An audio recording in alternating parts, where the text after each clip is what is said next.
Wednesday, June 17th, 2015, 8 o'clock p.m. A 21-year-old Caucasian male shows up to the Emmanuel African Methodist Episcopal Church in Charleston, South Carolina, where members of the predominantly black church were attending Bible study group. 9 o'clock p.m. He opens fire. He kills 8 people on the spot. An additional person died on the way to the hospital.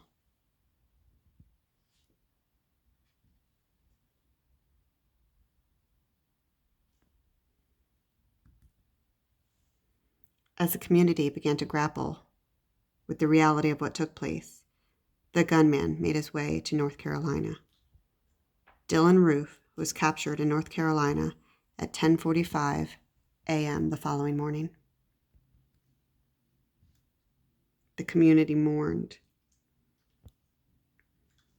They focused on race more than guns. The city of Charleston took donations to help cover the cost of funerals, and South Carolina removed the Confederate flag from outside of the State House. On June 19, 2015, Dylann Roof made his first court appearance. Family members of the victims and survivors stood up and one by one forgave him.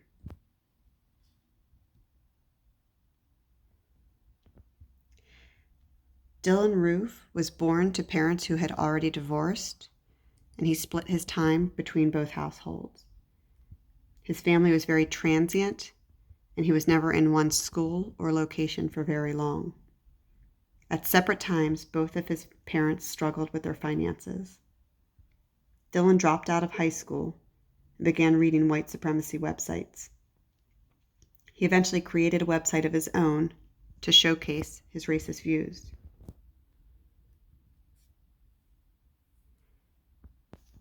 Within the 4 months prior to the shooting, he had 3 separate run-ins with the law.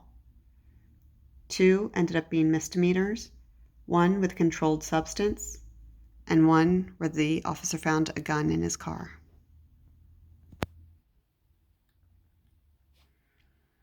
For his 21st birthday, his dad gave him some money. He wanted to use that money to buy a gun. He went to the gun store, which started the process of a 3-day waiting period. During the 3 days, the FBI was looking into his background to determine if he would be eligible to buy a gun. The FBI was still actively looking into his background when the 3-day waiting period expired. They had yet to find the police report showing Roof admitting to possession of a controlled substance, which would have denied him the privilege of buying a gun.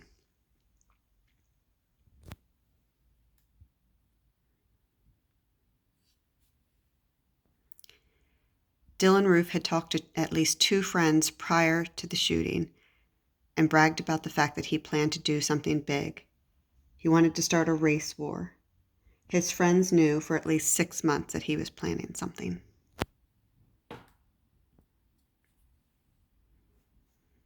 At the end of the day, the community came together and they proved that love wins over hate every time.